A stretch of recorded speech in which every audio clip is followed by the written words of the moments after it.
मित्रांनो नमस्कार. स्थानिक स्वराज्य संस्थांच्या निवडणुका असोत, विधानसभेची निवडणूक असोत किंवा लोकसभेची निवडणूक असो, निवडणुकीच्या निमित्तानं पार्टी पक्षाचे जे उमेदवार असतात त्या उमेदवारांना जनतेसमोर मतदारांसमोर जावं लागतं आणि ज्या वेळेस जाहीर राजकीय प्रचार सभा असतात त्यावेळेस त्यांना त्यांचं विजन, त्यांची विकासाची जी ब्ल्यूप्रिंट आहे ती लोकांसमोर मांडावी लागते. आणि याचं एक मीडियम आहे, म्हणजे माध्यम आहे, ते म्हणजे भाषण. व्यासपीठावरतून आपल्याला आपले ध्येय, आपले स्वप्न, त्या परिसराच्या, त्या मतदारसंघाच्या विकासासाठीचं असलेलं आपले जे विजन आहे ते त्या ठिकाणी अगदी प्रभावीपणे मांडता आलं पाहिजे. मग त्या ठिकाणी कशा पद्धतीने भाषण केलं पाहिजे याचा एक उत्तम नमुना या व्हिडिओच्या माध्यमातून आम्ही देतोय. नक्कीच मला विश्वास आहे की या व्हिडिओचा, या भाषण नमुन्याचा तुम्हाला फायदा झाल्याशिवाय राहणार नाही. आदरणीय व्यासपीठ, व्यासपीठावर उपस्थित असलेले सर्व सन्माननीय मान्यवर, पक्षाचे जिल्हाध्यक्ष, तालुकाध्यक्ष, विभाग प्रमुख, सर्व आजी माजी पदाधिकारी, सर्व कार्यकर्ते आणि आपल्या सुजलाम सुफलाम भागातील सर्व मतदार बंधू आणि भगिनींनो, मी आपल्या पक्षाचा प्रभाग क्रमांक 11चा अधिकृत उमेदवार सखाराम तुकाराम पाटील आपल्या सर्वांच्या पाठिंब्यानं या पंचवार्षिक निवडणुकीला सामोरा जातोय. आणि मला पूर्णपणे विश्वास आहे की तुम्हा सर्वांचा मतरूपी आशीर्वाद माझ्या मस्तकावरती नेहमी असेल. म्हणूनच होऊ घातलेल्या निवडणुकीमध्ये तुम्ही सर्वजण एकजुटीनं, एक ताकदीनं आणि एक दिलानं माझ्या पाठीमागे खंबीरपणे उभे राहाल यात तीळ मात्र शंका नाही. हीच तुम्हा सर्वांची एकजूट दिनांक 25 जून रोजी लागणाऱ्या निकालाच्या दिवशी मतपेटीतून, निकालाच्या माध्यमातून हे दिसल्याशिवाय राहणार नाही. आज मी आपल्या सर्वांसमोर केवळ एक उमेदवार म्हणून उभा नाहीये, तर आपल्या गावचा, आपल्या शहराचा आणि आपल्या मतदारसंघाचा एक जबाबदार नागरिक म्हणून उभा आहे.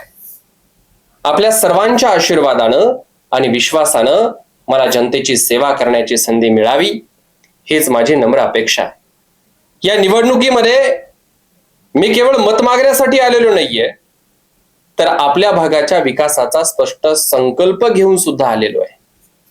गेल्या अनेक वर्षांपासून आपल्या परिसरासमोर अनेक समस्या उभ्या आहेत. रस्ते असतील, पिण्याचं पाणी असेल, रोजगार असेल, शिक्षण असेल, आरोग्याची सुविधा असेल आणि शेतकऱ्यांचे प्रश्न हे आजही पूर्णपणे सुटलेले नाहीत.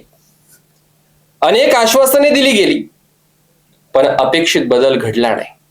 त्यामुळे आता केवळ आश्वासनांची नाही तर कृतीची वेळ आली आहे. आपल्या प्रत्येक समस्येचं समाधान करण्यासाठी मी प्रामाणिकपणे आणि सातत्यानं काम करण्याचं तुम्हाला वचन देतोय.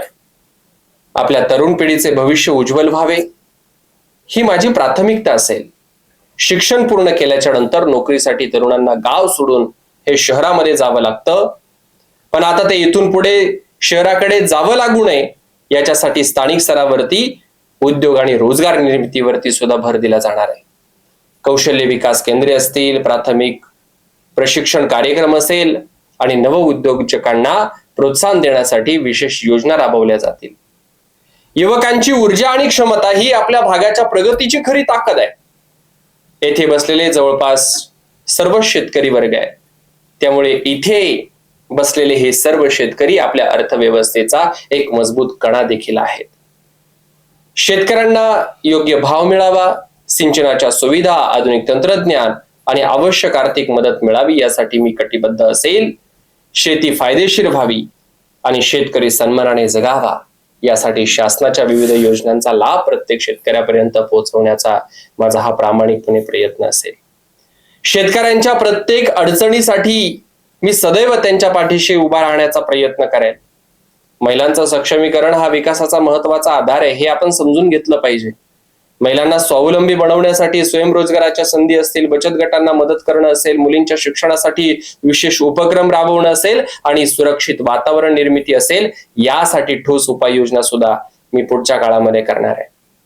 समाजाच्या प्रगतीमध्ये महिलांचा सहभाग जितका वाढेल ना तितका समाज हा अधिक सक्षम आणि समृद्ध झाल्याशिवाय राहणार नाही. आपल्या भागातील आरोग्य सेवा अधिक सक्षम करणं हे देखील माझं महत्वाचं ध्येय असणार आहे.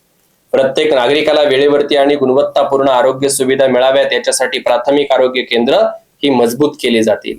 गरजू नागरिकांना आरोग्य योजनांचा लाभ मिळावा याच्यासाठी विशेष प्रयत्न केले जातील. आरोग्यदायी समाज हाच विकासाचा पाया असतो. मी राजकारणाकडे सत्तेचा मार्ग म्हणून अजिबात पाहत नाही, तर लोकसेवेचे माध्यम म्हणून पाहतो. जनतेच्या विश्वासाला तडा जाऊ नये याच्यासाठी पारदर्शकता, प्रामाणिकपणा आणि उत्तरदायित्व या मूल्यांना मी सर्वोच्च प्राधान्य देणार आहे. आपल्या प्रत्येक प्रश्नासाठी माझे दार हे सदैव खुलं असणार आहे. निवडणूक संपल्यानंतर सुद्धा मी आपल्या संपर्कात राहून आपल्या समस्यांचं निराकरण करण्यासाठी सातत्यानं काम करत राहणार आहे. माझ्या प्रिय मतदार बंधू आणि भगिनींनो, आपल्या मताची ताकद ही खूप मोठी आहे. आपण दिलेले एक मत आपल्या भागाचं भविष्य घडवू शकते. विकास, प्रामाणिक नेतृत्व आणि जनसेवा या मूल्यांवरती विश्वास ठेवून आपण मला आपला आशीर्वाद आणि पाठिंबा द्यावा अशी मी नम्र विनंती करतो.